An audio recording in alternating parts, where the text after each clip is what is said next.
नमस्कार, आप देख रहे हैं टीवी 100 और मैं हूं आपके साथ आर्या चतुर्वेदी। आज बात करेंगे दोस्ती प्यार और मिडिल ईस्ट में मचे घमासान को लेकर। दरअसल मिडिल ईस्ट में जारी तनाव अब एक नए और बेहद खतरनाक मोड़ पर पहुंच चुका है।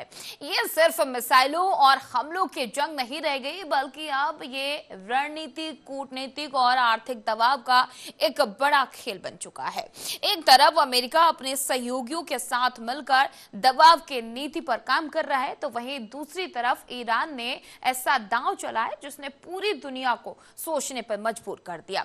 दरअसल दुनिया के सबसे अहम तेल लाइफलाइन स्ट्रेट ऑफ हॉर्मुज अब सिर्फ एक समुद्री रास्ता नहीं, बल्कि ताकत, प्रभाव और नियंत्रण की परीक्षा बन चुका है।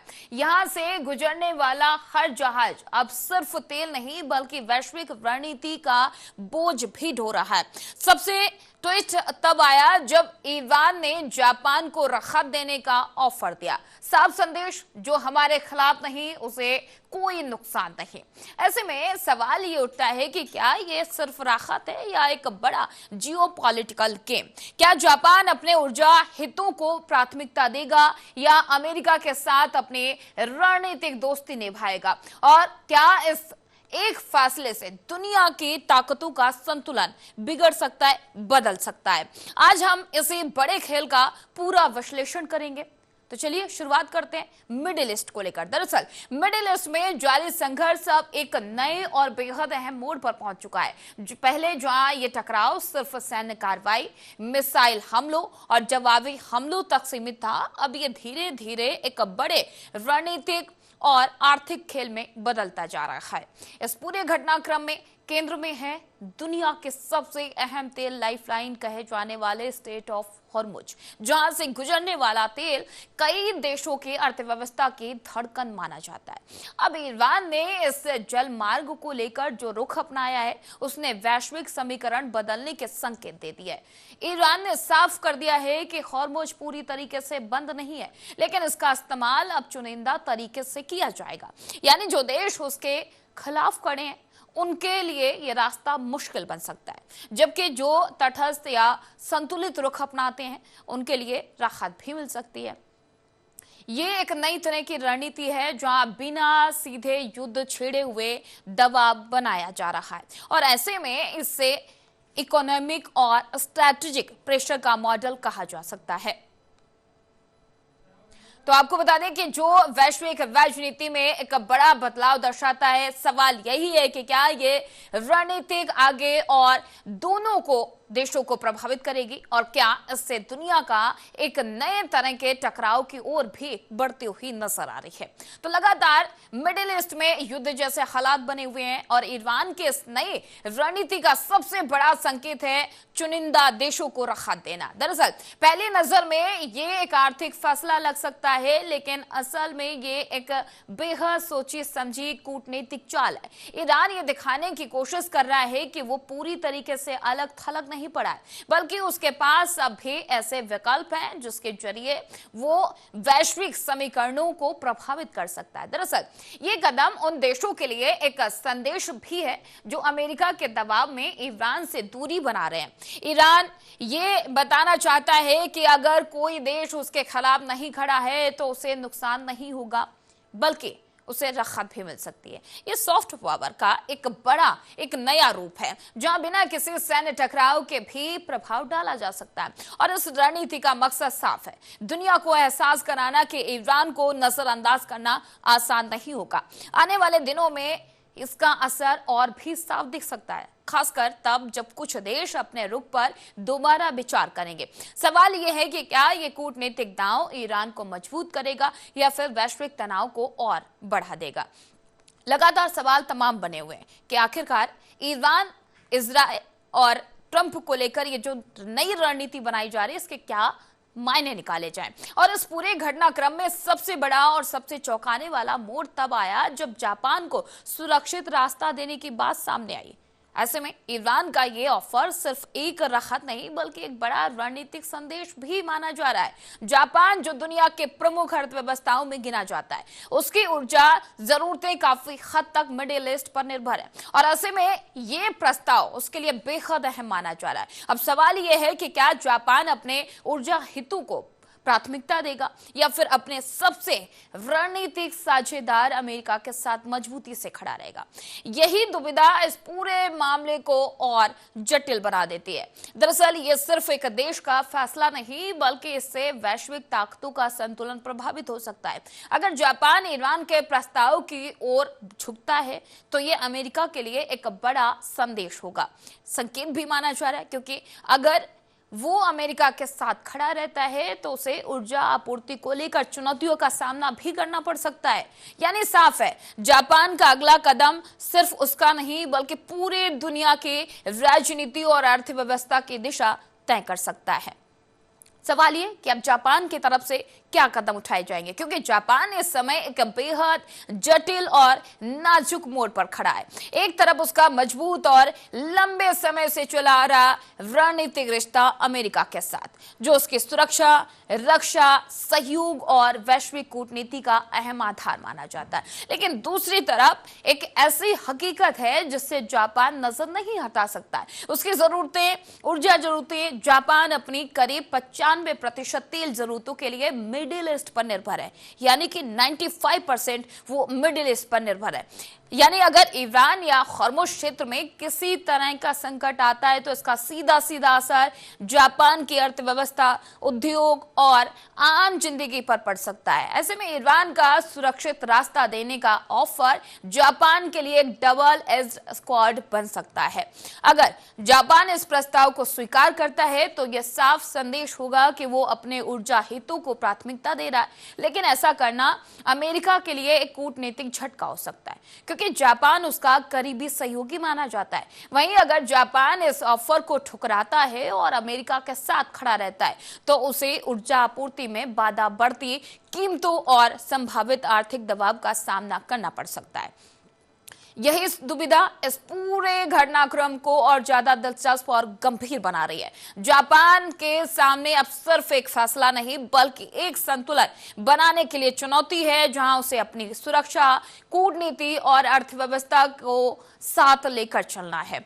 सवाल यही है कि क्या जापान कौन सा रास्ता चुनता है, क्योंकि उसका हर कदम अब वैश्विक असर डाल सकता है। सवाल है कि अब अगला कदम क्या होगा। लेकिन उससे पहले ग्राफिक्स के जरिए आपको समझाते हैं कि स्ट्रेट ऑफ हॉर्मुज का इतिहास क्या रहा है। सबसे पहले आपको बताते हैं कि स्ट्रेट ऑफ हॉर्मुज का इतिहास क्या रहा। दरअसल अप्रैल 2024 की बात करें तो MSC एरिस कंटेनर शिप जब्त किया गया था। ऐसे में सवाल ये उठता है कि लगातार जो मिडिल ईस्ट में तनाव बना हुआ है उससे आगे क्या असर पड़ सकता है।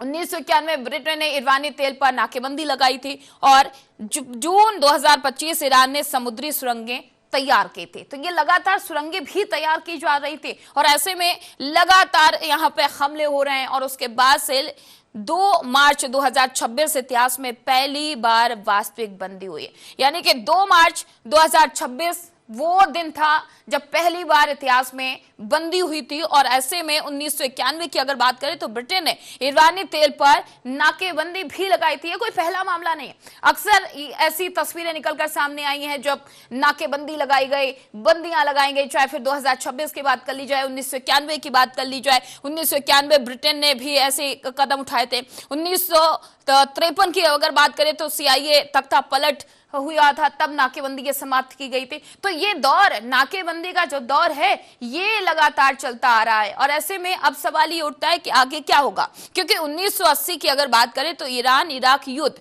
हॉर्मुज पर खतरा था। जब ईरान और इराक का युद्ध हुआ था तब भी हॉर्मुज, ये वही रास्ता जो आज हम जिस पर डिस्कशन कर रहे हैं, जिस पर आज खतरा है, तब भी इस पे खतरा था और ऐसे में हॉर्मुज को लेकर अक्सर इस तरीके की खबरें आती रही हैं। 1984 की बात करें तो टैंकर युद्ध हुआ था जब 411 जहाजों पर हमले किए गए थे। यानी कि ये जो स्ट्रेट ऑफ हॉर्मुज का रास्ता है ये अक्सर खतरे में रहा। जब भी युद्ध हुए तब इस तरीके के हमले और इस तरीके से इस पर इस तरीके के इस पे कदम उठाए गए और बंदी की तमाम वो खबरें, तमाम वो तस्वीरें हमेशा निकल के सामने आई। 1987 यूएस नेवी ने हॉर्मुज से एस्कॉर्ट शुरू किया था। तो ये तमाम वो तस्वीरें निकलकर सामने आती रही हैं स्ट्रेट ऑफ हॉर्मुज को लेकर, क्योंकि स्ट्रेट ऑफ हॉर्मुज वो जगह है जहां पर लगातार जब भी युद्ध होते हैं किसी भी देश में, उस दौरान इस पर ही हमला किया जाता है, या तो इसको बंद किया जाता है या फिर इसको रोकने की कोशिश की जाती है या फिर इस पर बंदी लगाई जाती है, जिससे तमाम देशों पर सीधा सीधा इसका असर पड़ता है।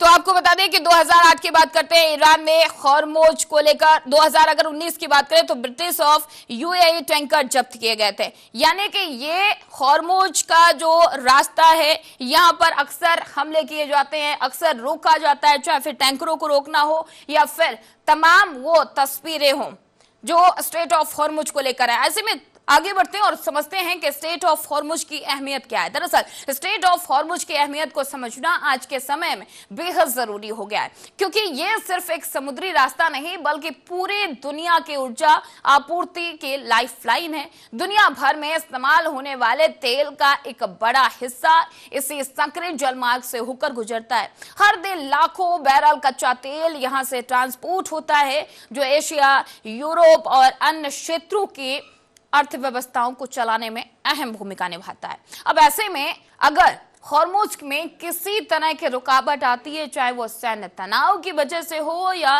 रणनीतिक फैसलों के चलते, तो इसका असर तुरंत ग्लोबल मार्केट में दिखाई देने लगता है। सबसे पहले तेल की कीमतों में तेज उछाल आता है, जैसे आज हो रहा है। आज के समय में भी वही तस्वीरें निकलकर सामने आ रही हैं, जिससे पेट्रोल डीजल महंगे हो जाते हैं और इसका सीधा सीधा असर आम लोगों की जेब पे पड़ता है। जो आज स्थिति बनी हुई है, जो आज 2026 में स्थिति बनी हुई है, सिर्फ स्ट्रेट ऑफ हॉर्मुज को लेकर, और ऐसे में इसके साथ ही सप्लाई चेन भी प्रभावित होती है, उद्योगों की लागत बढ़ती है और कई देशों की अर्थव्यवस्था पर सीधा सीधा दबाव पड़ता है। ये वही वजह है कि ईरान का इस क्षेत्र में बढ़ता प्रभाव और उसकी रणनीति दुनिया के लिए चिंता का विषय बन गई है।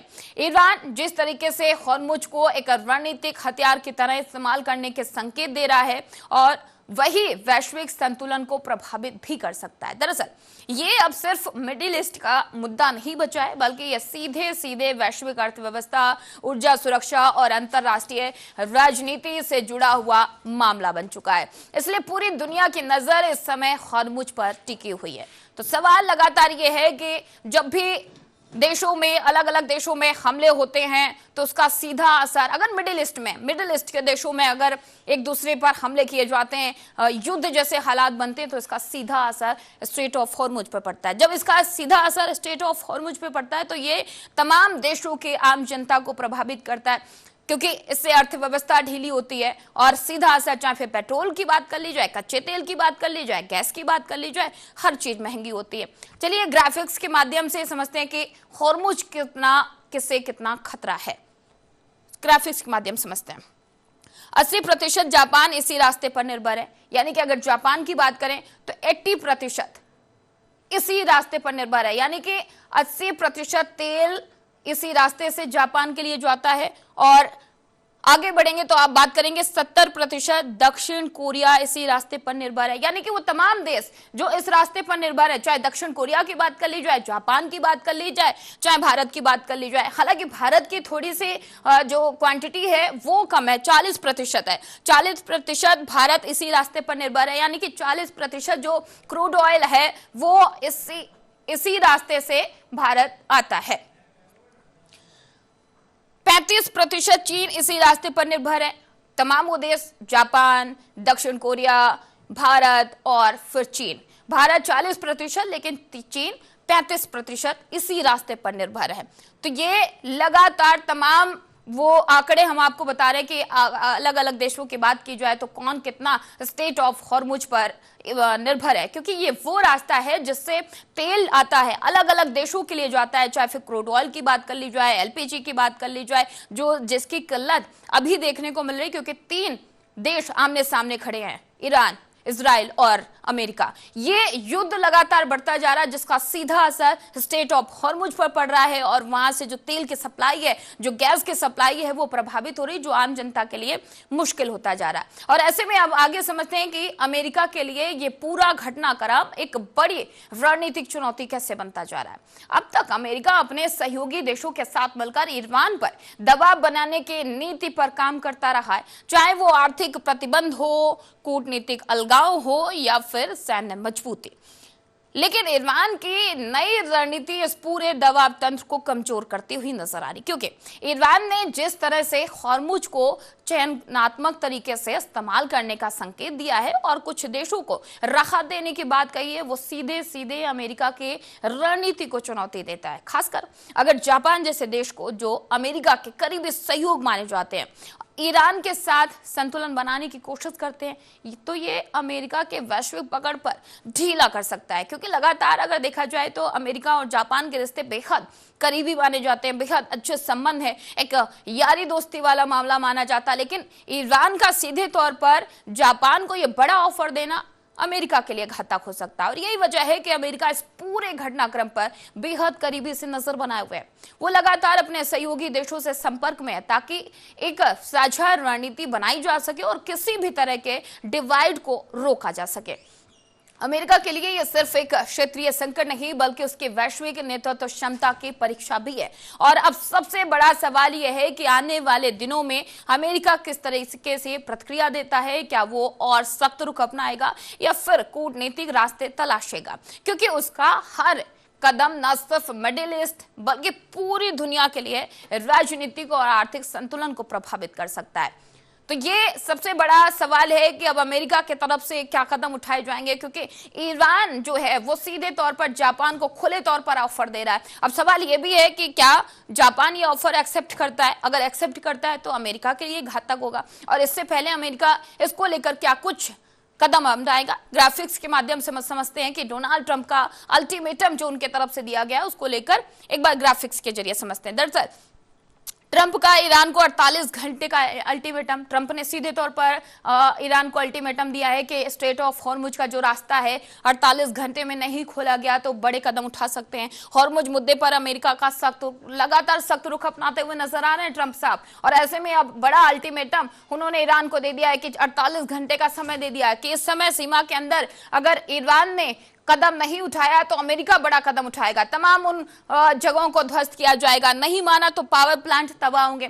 सीधे तौर पर ट्रंप साहब ये एक चेतावनी दे रहे हैं ईरान को, हमेशा की तरह एक बार फिर उनके तरफ से ये बड़ा अल्टीमेटम दिया गया है ईरान को स्टेट ऑफ हॉर्मुज को लेकर, क्योंकि स्टेट ऑफ हॉर्मुज ही इस समय मेन मुद्दा बना हुआ है उन तमाम देशों के लिए जहां पर एलपीजी, पेट्रोलियम और वो क्रूड ऑयल जैसी कमी हो रही है। इसकी वजह से अब सीधे तौर पर ये साधा जा रहा सबसे बड़े प्लांट से शुरू होकर होगा तबाही का खेल। ये तमाम बड़े अल्टीमेटम दिए गए हैं डोनाल्ड ट्रंप की तरफ से। उन्होंने कहा है 48 घंटे का समय दिया है, अगर 48 घंटे में इसको नहीं खोला जाता है, स्टेट ऑफ हॉर्मुज को नहीं खोला जाता है, तो ईरान के तमाम जो सैन्य ठिकाने हैं उन पर हमला करने की बात कही जा रही है। अब सवाल यह है कि क्या इन धमकियों से ईरान डरेगा, क्या इन धमकियों जो ये धमकी दी जा रही है ट्रंप की तरफ से, इसको लेकर ईरान क्या कदम उठाएगा। चलिए आगे थोड़ा बढ़ते हैं और समझते हैं इस पूरी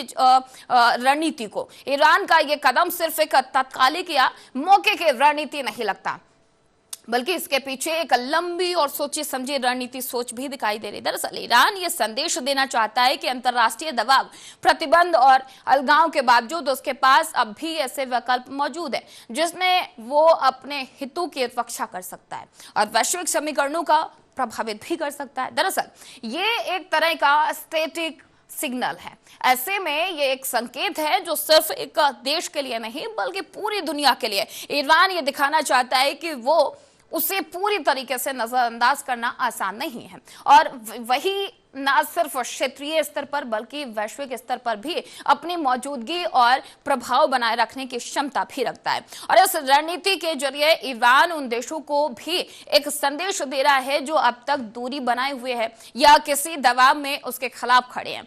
ये वो बताने की कोशिश भी कर रहा है कि अगर कोई देश संतुलित रुख अपनाता है तो उसके साथ सहयोग के रास्ते खुल सकते हैं। यही वजह है कि इस कदम के बाद ईरान एक बार फिर वैश्विक चर्चा के केंद्र में आ गया है। अब सवाल यह है कि क्या ये रणनीति उसे और मजबूत बनाएगी या फिर इससे तनाव और बढ़ेगा। लेकिन इतना तय है कि ईरान ने यह साफ कर दिया है कि वो सिर्फ प्रतिक्रिया नहीं दे रहा बल्कि खेल की दिशा तय करने की कोशिश भी कर रहा है। ग्राफिक्स के माध्यम से समझते हैं कि ईरान का इजराइल पर हमला, जो बड़ा हमला किया गया है, उससे क्या फर्क पड़ता है, क्या असर देखने को मिल सकता है। ग्राफिक्स के माध्यम से समझते हैं इजराइल के डिमोना पर ईरान का बड़ा हमला। ये बेहद इंपॉर्टेंट जगह है इजराइल के लिए जहां पर ईरान ने बड़ा हमला किया है। इजराइल के डिमोना पर ईरान ने बड़ा हमला किया है। ईरान के डिमोना पर मिसाइलों से हमला किया गया है, यानी कि मेन जगह पर, इजराइल के मेन जगह पर ईरान ने हमला किया है। डिमोना, जहां पर ईरान ने करीब 1200 किलोमीटर दूर टारगेट हिट किया है, यानी कि इतनी लंबी दूरी जहां पर सीधा टारगेट लगाया गया और सटीक टारगेट लगाया गया और सटीक बैठा भी है। ईरान ने करीब 1200 किलोमीटर, यानी कि ईरानी हमले से डिमोना में 12 जगहों पर तबाही मची है। इतना भीषण हमला ईरान की तरफ से किया गया इजराइल पर, जो 12 जगह सीधा सटीक बैठा है। और डिमोना में इजराइल का एटमी सेंटर है, यानी कि ये बेहद महत्वपूर्ण जगह है इजराइल के लिए, जहां पर ईरान ने सटीक हमला किया है। 1200 किलोमीटर की दूरी पर जो हमला किया गया उसमें 12 जगह पूरी तरीके से तबाह हुई हैं। ये बड़ा दावा ईरान की तरफ से किया जा रहा है। हालांकि इजराइल की तरफ से अभी इस पर कोई प्रतिक्रिया नहीं आई, लेकिन ईरान लगातार दावा कर रहा है कि उसने जो हमला किया है वो सटीक बैठा है इजराइल के एटमी सेंटर पर, यानी कि सीधे तौर पर माना जाए कि कमजोर नब्ज को टटोलने की कोशिश ईरान की तरफ से की गई है। और चलिए बढ़ते हैं आगे और इस घटनाक्रम पर बारीकी से समझते हैं कि ये पूरा घटनाक्रम अब सिर्फ मिडिल ईस्ट तक सीमित नहीं रहा है। दरअसल इसका असर वैश्विक स्तर पर महसूस किया जा रहा है। जिस तरह से स्ट्रेट ऑफ हॉर्मुज को लेकर तनाव बढ़ा है, उसने एशिया, यूरोप और यहां तक कि अमेरिका की अर्थव्यवस्था पर सीधे तौर पर संभावित दबाव बनाने की कोशिश की है, क्योंकि दुनिया के तेल सप्लाई का बड़ा हिस्सा इसी रास्ते से गुजरता है। ऐसे में यहां किसी भी तरह की अस्थिरता का सीधा असर ग्लोबल मार्केट पे पड़ना तय माना जा रहा है, क्योंकि सबसे पहला असर तेल की कीमतों में उतार चढ़ाव के रूप में दिखाई देता है।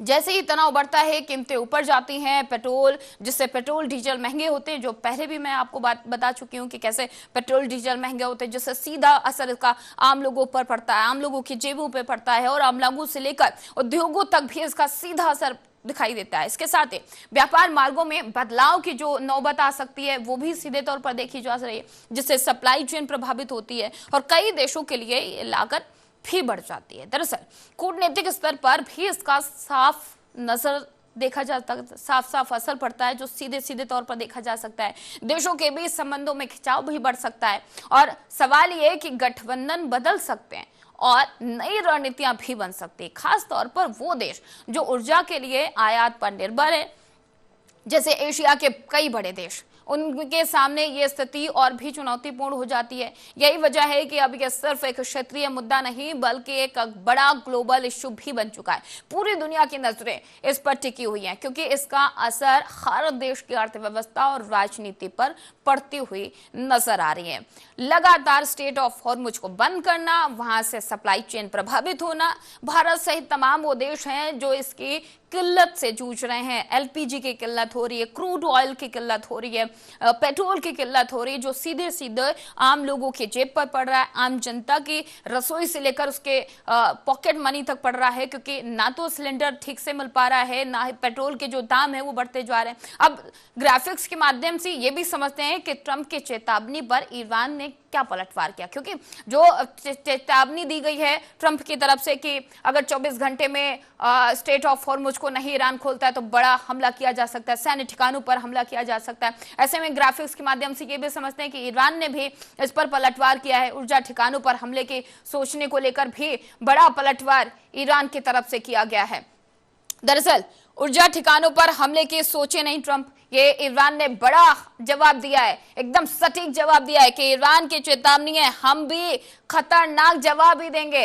अगर आप ईंट का जवाब पत्थर से देंगे, ये वाला हाल देखने को मिल रहा है। अगर ट्रंप साहब कह रहे हैं कि हम हमले करेंगे आप 24 घंटे में, अगर ये नहीं खोलते हैं 48 घंटे में, तो ईरान कह रहा है हम भी चुप बैठने वालों में से नहीं है। हमला हुआ तो जवाब मुंह तोड़ दिया जाएगा, सीधे तौर पर जवाब दिया जाएगा। ये ईरान की तरफ से कहा गया है, सीधा सीधा ट्रंप को जवाब दिया गया, सटीक जवाब दिया गया है कि अगर आप ऊर्जा ठिकानों पर हमला करते हैं, हमले करने की सोचते भी हैं, तो ईरान की तरफ से सीधी चेतावनी है कि जवाब खतरनाक दिए जाएंगे, हम भी उनके ठिकानों पर सीधा हमला करेंगे, बिल्कुल भी चुप बैठने वाले नहीं है। यानी कि अब सीधे तौर पर यह माना जाए कि अगर 48 घंटे में ईरान ये स्ट्रेट ऑफ हॉर्मुज नहीं खोलता है, ये रास्ता नहीं खोलता है, तो अगर अमेरिका की तरफ से हमले किए जाते हैं, जो सैन्य ऊर्जे हैं वहां पे अगर हमले किए जाते हैं, तो इसका ईरान भी जवाब दे सकता है। यानी कि यह युद्ध और भी आगे जा सकता है, यह स्थिति आने वाले समय में और बिगड़ सकती है। चलिए आगे चलते हैं और थोड़ा और बारीकी से समझते हैं। यह स्थिति आने वाले समय में और ज्यादा जटिल हो सकती है, क्योंकि जवाब दोनों की तरफ से दिए जा रहे हैं। अगर तनाव इसी तरह बढ़ता रहा तो स्ट्रेट ऑफ हॉर्मुज पर दबाव और तेज हो सकता है, जिसका सीधा असर वैश्विक सप्लाई चेन पर पड़ेगा। दुनिया भर में तेल की आपूर्ति प्रभावित हो सकती है, कीमतों में भारी उछाल आ सकती है और कई देशों की अर्थव्यवस्था पर इसका सीधा सीधा असर भी पड़ सकता है। वहीं दूसरी तरफ अगर कूटनीतिक स्तर पर कोई समाधान निकलता है तो यह पूरी दुनिया के लिए बड़ी राहत साबित हो सकता है।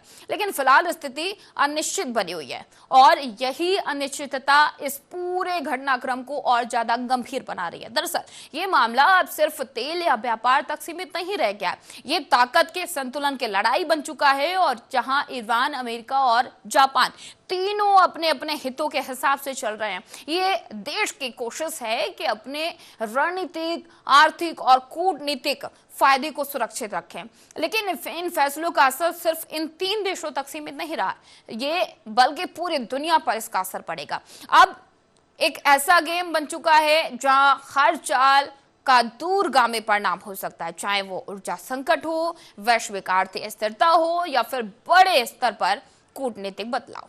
यही वजह है कि इस समय पूरी दुनिया की नजरें मिडिल ईस्ट पर टिकी हुई हैं, क्योंकि यहां होने वाला हर फैसला आने वाले समय की दिशा तय कर सकता है। सवाल ये उठता है कि अगर ना ईरान झुकता है, ना अमेरिका झुकता है इस स्ट्रेट ऑफ हॉर्मुज को लेकर, अगर ये स्थिति, ये मिडिल ईस्ट में जो युद्ध जारी है, ये यूं ही रहा, तो आने वाले समय में दुनिया के लिए, पूरे दुनिया के लिए, अलग अलग देशों के लिए काफी घातक हो सकता है। ग्राफिक्स के माध्यम से समझते हैं कि सिर्फ दुश्मनों पर प्रतिबंध है या फिर स्ट्रेट ऑफ हॉर्मुज पूरी तरीके से बंद नहीं है, क्योंकि कई लोगों के लिए छूट दी गई है। ग्राफिक्स के माध्यम से समझेंगे, आपको समझाएंगे कि स्ट्रेट ऑफ हॉर्मुज पूरी तरीके से बंद नहीं है। पहले भी हम आपको बता चुके हैं कि ये कई चुनिंदा देश हैं जिनको इससे राहत भी मिल रही है। उन देशों में कौन कौन लिस्ट है, नाम है, आपको बता दें कि जापान को सुरक्षित रास्ता दिया गया है, जापान सीधा उसको रास्ता दिया गया। यूएस को सीधी चुनौती है, क्योंकि जापान को अगर सीधा रास्ता है तो अमेरिका के लिए घातक हो सकता है। अमेरिका का बेस्ट फ्रेंड माना जाता है जापान, सीधे तौर पर रणनीतिक, राजनीतिक और हर तरीके से दोस्ती है। ऐसे में जापान को ये छूट अमेरिका के लिए सही नहीं है, क्योंकि स्ट्रेट ऑफ हॉर्मुज पूरी तरीके से बंद नहीं है। पहले भी हम आपको बता चुके हैं, चुनिंदा देशों को राहत दी जा रही है, जो रास्ते हैं उनको सुरक्षित किया जा रहा है, चाहे फिर वो भारत की बात हो या फिर जापान की। लेकिन जापान को सीधे तौर पर इसका फायदा मिलता हुआ नजर आ रहा है, जो अमेरिका के लिए पहले भी मैं आपको बता चुकी हूँ कि सही नहीं है। तो चलिए आगे बढ़ते हैं और समझते हैं इस चीज को बारीकी से कि हॉर्मुज में अब सिर्फ जहाज नहीं बल्कि रणनीति भी चल रही है। ईरान का ये दांव एक ऐसा निर्णायक मोड़ बनता जा रहा है जो आने वाले समय में वैश्विक राजनीति की दिशा तय कर सकता है। जापान के सामने अब सबसे कठिन फैसला है, क्या वो अपनी पुरानी दोस्ती निभाएगा या अपनी ऊर्जा को सुरक्षा की प्राथमिकता भी देगा। वही अमेरिका के लिए ये एक नई और गंभीर चुनौती बन चुकी है, जहां उसे अपने सहयोगियों को साथ बनाए रखते हुए इस रणनीति के खेल का जवाब भी देना होगा। सबसे बड़ा सवाल यही है कि क्या ये टकराव आगे और बढ़ेगा या फिर कूटनीति कोई रास्ता निकाल पाएगी। क्या दुनिया एक नए ऊर्जा संकट की ओर बढ़ रही है, जहां तेल की कीमतें और वैश्विक अर्थव्यवस्था दोनों प्रभावित होगी, और और क्या इस पूरे घटनाक्रम से ताकतों का संतुलन बदलने वाला है? इन सवालों के जवाब फिलहाल भविष्य के घर में है, लेकिन इतना जरूर है कि जो कुछ हॉर्मुज में हो रहा है उसका असर दुनिया के हर कोने तक पहुंचेगा। फिलहाल यही कहा जा सकता है कि यह खेल खत्म नहीं हुआ है, बल्कि असली खेल अभी भी जारी है। स्टेट ऑफ हॉर्मुज बना वैश्विक रणनीति का सबसे बड़ा केंद्र। तो ऐसे में आपको बता दें कि लगातार स्टेट ऑफ हॉर्मुज को लेकर चाहे फिर जापान हो, ईरान हो या फिर अमेरिका हो, तमाम अलग अलग रणनीति बनाई जा रही, लेकिन आपको यहीं पर इस सवाल के साथ छोड़े जाते हैं कि आगे क्या होगा। क्या ये युद्ध आगे चलता रहेगा या इसकी कोई रणनीतिक चाल चल के इसको यहीं पे क्लोज किया जा सकता है? फिलहाल आप बने रहिए हमारे साथ और देखते रहिए टीवी 100, क्योंकि टीवी 100 पर खबरों का सिलसिला जारी है।